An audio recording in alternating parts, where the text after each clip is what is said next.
Everyone, notes 7.1 are on compound interest and the Tvm solver. So the first thing that we need to do is we need to identify what simple interest is.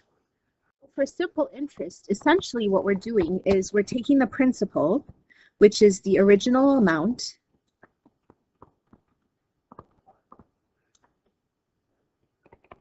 and finding a certain percentage.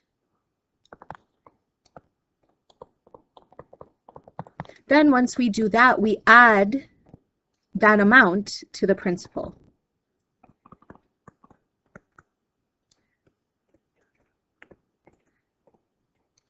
And we're finding a certain percentage of it for a certain number of years, so for a certain time period.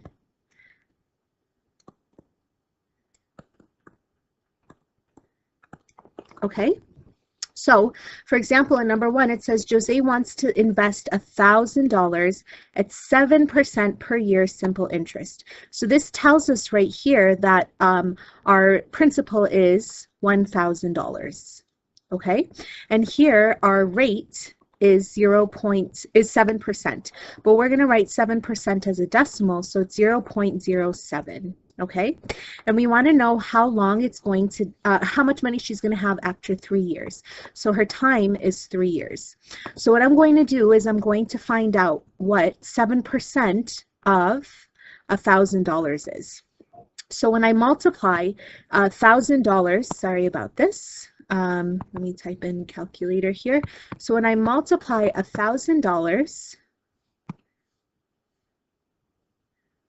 times 0.07, I end up getting $70. So this means that she gets $70 per year. But she gets to have the money for 3 years. So I'm going to take 70, multiply it by 3, and we get $210. So this right here represents the interest, the amount of money that she gets. So her total amount starts with $1,000 plus $210, so she gets $1,210. So we can say, therefore, Jose gets $1,210 after 3 years. So that's simple interest, okay? Now, for Kiana, hers is a little bit more complicated. So for number 2, it says Kiana wants to invest $700 for 5 years. So what this means right here is her principal, her initial amount is $700. Okay? Her time is 5 years. Okay? And then the rate here, compare the growth of her investment at 4% per year, where it's simple interest versus 4% where it's compounded interest. So we'll talk about how to do that right now. So 4% is written as 0.04. So the first thing we're going to do is we're going to do simple interest. So for simple interest, we need to figure out, sorry, this is one too many zeros. We need to figure out what 4% of $700 is. So I'm going to type in 700 times 0.04, and I get $28. So that means she gets $28 per year. But she's doing it for 5 years. So we're going to do 28 times 5. So right here, what we end up getting when we do 28 times 5, we get $140. So that means that her total is going to be 700 plus 140. When I add those together, I get $840. So that's how much she gets from simple interest. But compound interest means that she gets 4% of the amount that she had the previous year. Simple interest is always 4% of the original amount. So this right here, it's always on the original.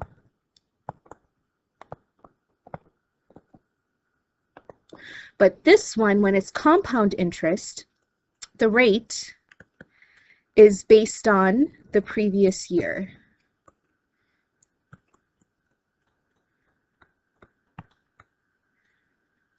So for compound interest, what we're going to do is we know the principal is 700. Okay, we know the rate is 0.04, but remember to find the b value. Don't we remember we always add 1 to it if it's increasing. So we know b is 1.04, and we know the t is 5. So compound interest is exactly what we learned about last unit right here. Okay, instead of p here, I'm going to use I, because if you remember, we know p equals I times b to the power of t right here. So p right here is the present value. It is not the principal. It's a different p. So to find our present value, our initial amount is 700. Our b value is 1.04, and it's being raised to the power of 5. So I'm going to type that into my calculator right here. So I'm going to do 700 times 1.04 to the power of 5, and I get $851.66. So we can say here that she gets $861.66 when it's compounded annually, which means she'll get more money when it's compounded.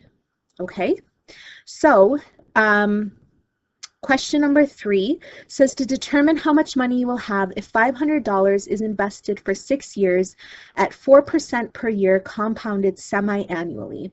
And we're not going to do the calculations for this. We're going to use an online solver to help us do these calculations.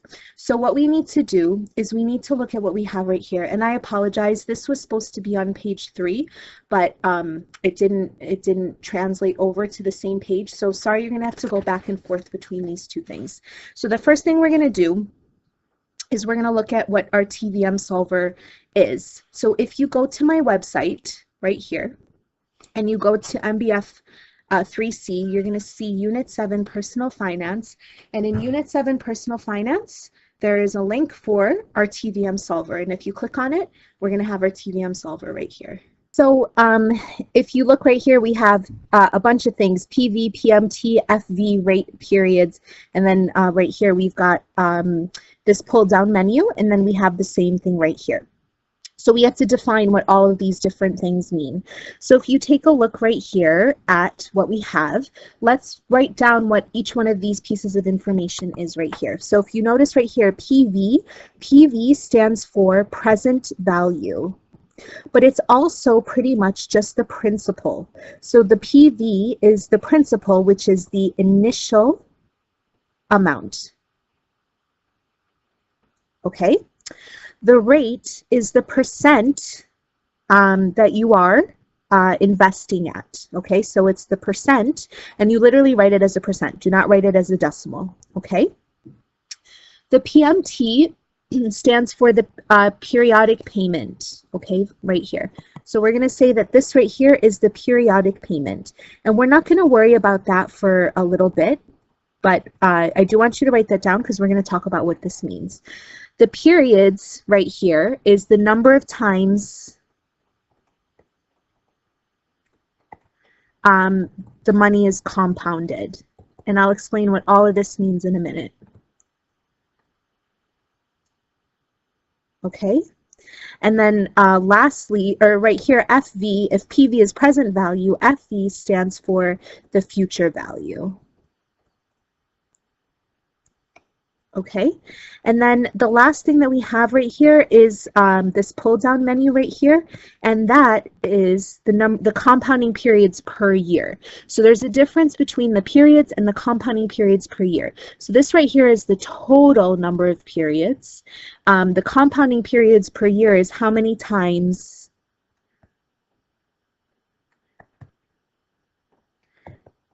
it's compounded in 1 year. If you can understand the TVM solver, then you are in really good shape for the rest of this unit, okay? So let's go ahead and take a look at question number 2 again right here. So in question number 2, for compound right here, let's fill in what all that information is that we need. So PV stands for our present value. Our present value in question number 2 is $700. So we're going to fill in $700 here. Our rate represents the percentage, and our rate is 4%. So we're going to write 4 for our percentage, okay? Our PMT, we're not going to worry about that, so we're going to write 0 in for that for right now because we haven't gotten to that point yet, okay? And then the next thing that we have is the periods, the number of times the money is compounded total. So if it's done annually, it means it's done once a year. And if it's done for 5 years, then our periods that we're going to fill in right here, so we're going to say periods right here is equal to 5. Okay, and then the last thing that we need to fill in right here is our future, or our future values, what we want to figure out. The pull down menu, we're going to pull down and click on annually. Okay, and when we do that, we should get the exact same answer that we got here. So let's go ahead and do that. So I'm going to go to my TVM solver right here. I'm going to type in, for present value, I'm going to type in $700. The rate was 4%. We don't have a PMT here, so we're going to say 0. We know that there are 5 periods. We don't know the future value, and we know that it's annual, so we don't have to pull this down. Now, what I'm trying to figure out is my future value, so I'm going to click on FV right here, and it gives me $851.66, which is exactly what we got right here, okay? And I apologize, we should have gotten 851.66. I must have written this down incorrectly, so I apologize for this, but this should have been a 51 and not a 61. And if we look right here, we get the right answer, the same answer, okay? All right, so question number 3, we're going to use the TVM solver to do this. So the first thing I'm going to do is I'm going to read through it, and I'm going to identify my key information, and I'm going to identify what each one of these values is and what it is that I want to figure out. So it says determine how much money you will have if $500 is invested. So it starts by telling me I have $500 invested. So that means that my present value is going to be 500. Okay. It says right here that it's for 6 years, and so we'll touch that in a minute, but it's at 4% per year. So right here, our rate, the next thing that we need to do, we've got our PV. The next thing we need to talk about is our rate, and we know our rate is 4%. Okay? The next thing we need is PMT. PMT, we're not worrying about for this lesson, is going to be 0. Now, for periods, this is where we need to be careful. Semi-annually means 2 times a year. Okay? And if it's for 6 years, then the number of periods is 2 times 6, so our number of periods is going to be 12. Okay? Future value is our unknown. So we're not going to fill anything in right here. This is what I want to figure out. And then compounding periods per year. So I'm just going to call this CPPY right here. Our CPPY we're going to fill in as semi-annually. Sorry, double N. Right here, semi-annually. So now that we've done that, we can go right into our TVM solver, and we can fill in all of that information that we have here. So if we take a look right here, our present value we know is 500. We know that our PMT is 0. I'm going to delete this stuff out of here because I want to figure out my future value. We know our rate is 4%. And we know that it's 12 periods. So I'm going to go ahead and say 4% and say that this right here is 12 periods. Okay.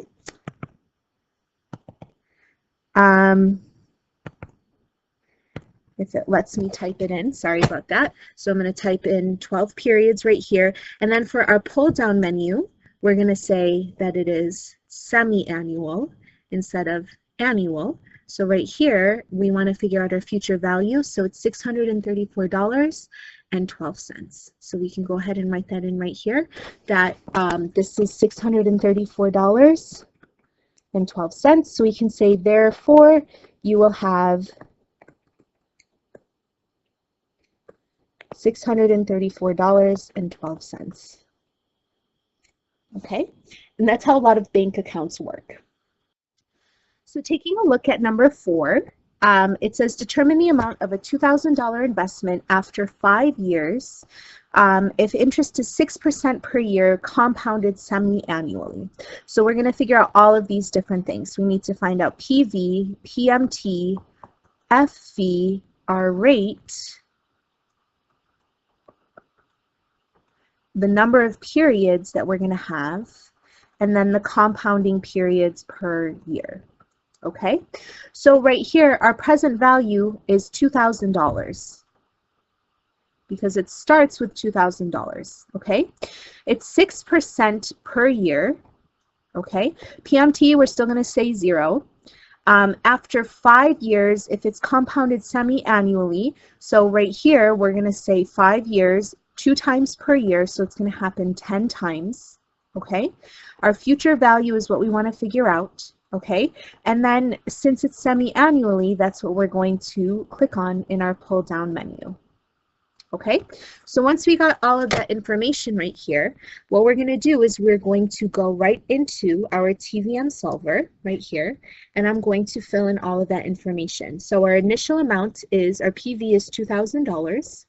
Our rate was 6%, so we'll put a 6 here. Our PMT we're going to keep as 0.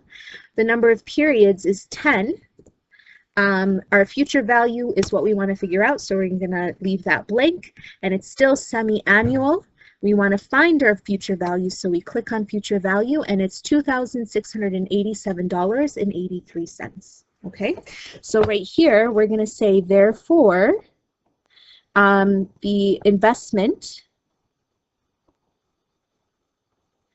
is worth, let's see the number again, $2,687.83 after 5 years. Okay, and since the TVM solver is doing all this work for you, this right here is the work that you need to show out. You need to show out what it is that you're typing in into the TVM solver. Okay, so question number 5 says, Tristan invests $7,500 today at 5.5% per year, compounded semi-annually. After how many years will he have enough to buy a $9,000 motorcycle? So this one right here is a little bit trickier because this time we're not trying to find the future value. We're given our future value. So let's go ahead and fill in or write down all the things that we need to figure out. So PMT will always be 0. So, for this lesson will always be 0. Our present value, we're going to fill that in a minute. Our rate, the number of periods, and then our CPPY. So we know that he's going to invest $7,500 today. Okay, we know that the rate is 5.5%. Okay, so we don't even have to write percent right here. We know that it's compounded semi-annually. And we know that he wants to have $9,000. So it's the number of periods here that is unknown. So we're going to fill in all of our information, and this time when we do this, we're not going to click on the FV button right here. We're going to click on the periods button here. So let's go ahead and type in this information into our TVM solver. So our present value is $7,500. Our rate was 5.5. Our PMT we're going to put in a 0. We want to find the period, so we're going to leave this blank. Now if you remember, our future value, whenever we did it before, always gave us a negative value, so we need to type it in as a negative so it can calculate this for us. This needs to be semi-annual, just like we said right here, and now we're going to calculate the number of periods. So we get 6.72 periods. So right here, what we're going to do is we're going to say that our periods are 6.72. But what we need to do right here is, because it's done semi-annually, we need to divide it by 2 to figure out how many years there are, okay? So right here, what we're going to say is 6.72 right here divided by 2 gives me 3.36. So when I do this division, I get 3.36. But because it's done semi-annually, 3 years is not enough to get the amount that we need. So what we need to do is we need to say that it's more than 3 years. But because it's semi-annually, we can count half years. So it would be sorry about that. We can say here that would be 3.5 years right here. So we can say, therefore, we need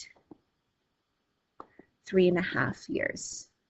Or Tristan needs 3.5 years. Okay, all right, our last one that we want to look at right here is question number 6. So for number 6, we're going to do the same thing. We're going to write down everything that we need to fill in, and then we're going to identify all of our information. Okay? If you can identify all of this information, you should be in really good shape. All right, so taking a look at it, it says Eden wants to invest enough money today to have $5,000 in 3 years. So that tells me that in 3 years we want $5,000, so our future value is going to be $5,000. Remember, when we type it into Tvm Solver, we're going to type it in as a negative. Okay? For how much should Eden invest today at 5% per year? So since it's saying how much should she invest today, we need to find the present value. At 5% per year, if it's compounded quarterly, so we're going to say here that this is done quarterly. So quarterly means 4 times a year. Okay, so we're going to take a look at the number of periods that we need in order to figure this out. So if it's 3 years, and it's done 4 times a year, then we're going to have 12 periods. And then again, PMT is going to be 0 for today. Okay, so let's go ahead and fill in that information right here. So I'm just going to refresh this so it's all clear. I don't know PV, so I need to find out PV. The rate is 5%. The PMT is 0. The number of periods is 12. Our future value is 5,000. And then we want to do this quarterly. So then when I calculate PV right here, it's $4,307.54. So let's fill that in. $4,307.54. So we can say, therefore, Eden will need to invest $4,307.54. And that's it for our video. Let me know if you have any questions. Have a great day.